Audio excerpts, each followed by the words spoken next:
صلیت علی ابراہیم وعلی آل ابراہیم انک حمید مجید اللہم بارک علی محمد وعلی آل محمد کما بارکت علی ابراہیم وعلی آل ابراہیم انک حمید مجید.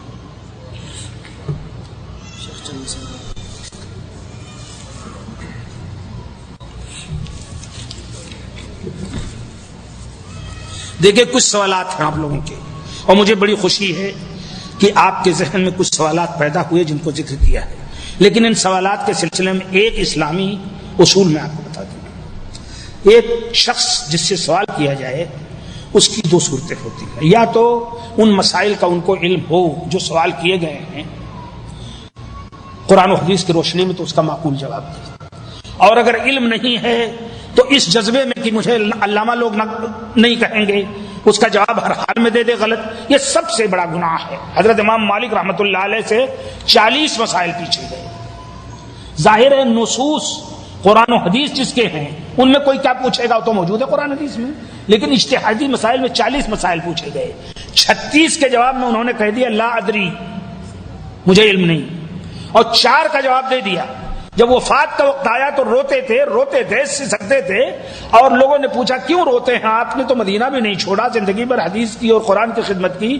کہا وہ جو 40 مسائل پوچھے گئے تھے 36 کے بارے میں نے لادری کہہ دیا تھا، وہ تو اچھا تھا، اللہ کے ہاں اس کی گرفت نہیں ہوگی، لیکن 4 کا جو جواب دیا ہے مجھے ڈر ہے کہ کہیں اللہ کے ہاں گرفت نہ ہو. امام بخاری رحمۃ اللہ علیہ بغداد گئے، ان سے 100 مسائل پوچھے گئے، ہر ایک کے جواب میں وہ کہتے رہے لا ادری لا ادری لا ادری، اور پھر اس کے بعد انہوں نے تحقیق کی. تو مقصد یہ ہے کہ جو سوالات آپ کر رہے ہیں اگر مجھے اس کا علم ہوگا تو آپ دعا کیجئے کہ اللہ تعالیٰ مجھے صحیح جواب کی توفیق عطا فرمائے، اور علم نہیں ہوگا تو میں معذرت کر دوں گا، اس لیے کہ لا ادری یعنی مجھے علم نہیں، یہ بھی علم ہے. السلام علیکم ورحمۃ اللہ وبرکاتہ. ہمارے 4 ساتھیوں نے اس تعلق سے یہ سوال کیا ہے کہ کیا اسلام ہندوستان کے اندر صوفیہ کے ذریعے سے پہنچا، بالخصوص اس میں نام ذکر کیا گیا ہے خواجہ معین الدین چشتی رحمۃ اللہ علیہ کا، تو آپ اس پر روشنی ڈالیں. اور یہ چاروں سوال ایک ہی معنی کے ہیں. ایک ہی معنی. کسی چیز کے ثابت کرنے کے لیے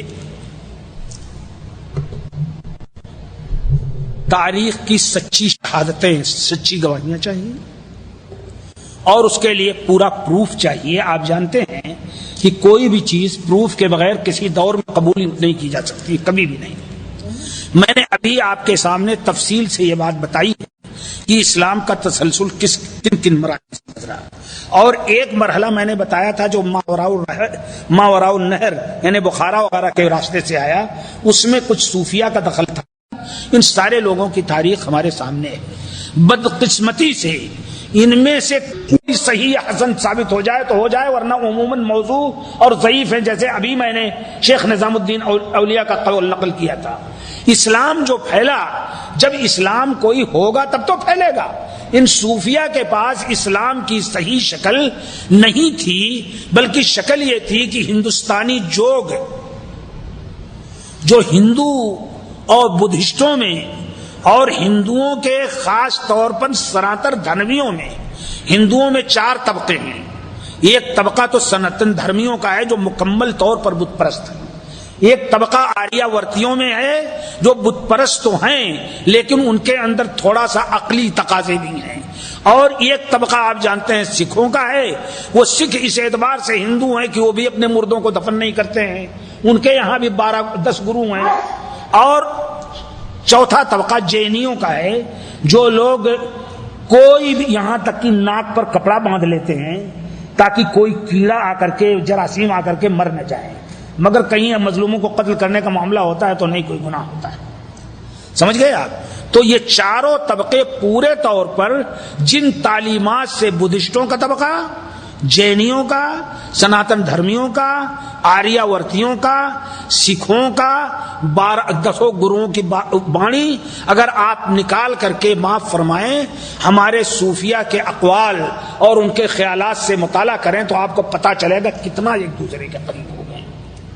اور آپ کو شاید معلوم نہ ہو، گرو نانک جن کا نام عبد المجید تھا، وہ اپنے دور میں سب سے زیادہ جن لوگوں سے متاثر تھے ان میں ایک عقیدہ تھا وحدت الوجود کا. تو اس دور میں جو حضرات صوفیہ جن سے وہ پڑھتے تھے انہوں نے کہا کوئی ضرورت نہیں، سارے دین ایک ہے اور تم ہندو رہو، سکھ رہو، مسلمان رہو، ہر حال میں مکتی تمہاری ہوگی اگر تم خلق خدا سے محبت کرتے ہو. تو صوفیہ نے اپنے دور میں جن لوگوں کو مرید بنایا، یقیناً ان کی مریدی کی وجہ سے وہ لوگ ان کے حلقے ارادت میں داخل ہوئے، اور بعد میں ان میں سے جن لوگوں کو موقع ملا قرآن و حدیث کے مطالعے کا وہ سنبھل گئے، لیکن جن لوگوں کو موقع نہیں ملا وہ اسی طرح شرک پر اور وحدت الوجود پر رہے. لیکن ان صوفیہ کی درگاہوں میں، ان صوفیہ کے شاگردی میں، ان صوفیہ کے حلقوں میں کوئی آدمی سچا موحد اور متبع سنت مسلمان نہیں ہو سکا. مثلا ایک بڑی درگاہ ہے بہار میں، بہار کے لوگ ہوں گے، پھلواری جس کو پھلواری شریف کہتے ہیں، اجمیر جس کو اجمیر شریف کہتے ہیں، اور دیواں جس کو دیواں شریف کہتے ہیں. شاید آپ کو معلوم نہ ہو، دیواں میں رنڈیوں نے کچھ سال پہلے دعویٰ کر دیا تھا کہ ہمیں یہاں کے سجادہ نشین محمود صاحب نے رقص سے روک دیا ہے، ڈانس سے، اور ہماری روزی کا یہی ذریعہ ہے. تو سیکولر گورنمنٹ نے فیصلہ کیا کہ نہ روکا جائے، ان کو حریت دی جائے. تو میں علامہ شبلی نعمانی رحمۃ اللہ علیہ کا ایک عجیب واقعہ ہے، مولانا آزاد سے انہوں نے بتایا کہ وہ گئے تھے نظام الدین اولیاء کی درگاہ میں. تو نظام الدین شیخ حسن نظامی دہلوی رحمۃ اللہ علیہ بہت بڑے ادیب تھے، اور وہ ناچ جائز قرار دیتے تھے، رنڈیاں بھی آتی تھیں. تو علامہ شبلی نعمانی ادیب تھے، باذوق تھے، غزل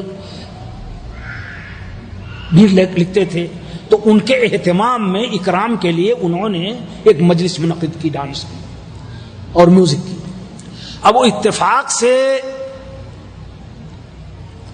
کہیں فوٹو میں یا کسی میں جو ڈانسر تھی رنڈی وہ جانتی تھی، اور وہ منسوب تھی اہل سنت الجماعت کی طرف، یعنی شیعہ نہیں تھی.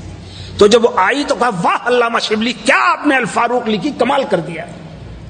تو علامہ شبلی کہتے ہیں مولانا آزاد سے کہ میری آرزو ہوئی اس وقت کہ کاش یہ زمین پھٹ جاتی اور میں اسی میں دفن ہو جاتا. تو مقصد یہ ہے کہ یہ ماحول جس میں اس انداز کی چیزیں ہوں، اغانی، میوزک، جہاں حدیث نہ ہو، جہاں قرآن نہ ہو، جہاں سیرت سلف نہ ہو، اور جہاں پورے طور پر گرو نانک سے سارے لوگوں کی تقدیس ہو، اور جہاں یہ تصور ہو سارے ادیان ایک ہیں، وہاں اسلام نہیں پھیل سکتا ہے. اور السلام علیکم ورحمۃ اللہ. سوال ہے، بس السلام علیکم نہ پڑھی ہو تو کر چکے ہیں، سوال پڑھیے. ایک طویل مدت تک آپ کا تعلق جماعت اسلامی کے ساتھ رہا ہے، جی مہربانی کر کے جماعت اسلامی کی دینی حقیقت پر روشنی ڈالیں.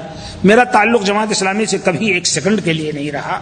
جماعت اسلامی میں سب سے زیادہ نمایاں شخصیت اس کے بانی مولانا ابوالعلا مودودی کی تھی، دوسری شخصیت مولانا امین حسن اصلاحی کی تھی، تیسری شخصیت مولانا عبدالغفار حسن کی تھی، چوتھی شخصیت مولانا عبدالجبار غازی کی تھی.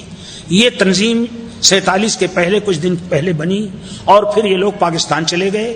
یہ لوگ پاکستان کے بھی مخالف تھے، لیکن وہاں پہنچ کر کے انہوں نے پاکستان کے انتخابات میں بھی حصہ لیا، اور ایک دور ایسا آیا جس میں بھٹو صاحب کے ساتھ بھی انہوں نے تعاون کیا، ایوب خان کے خلاف.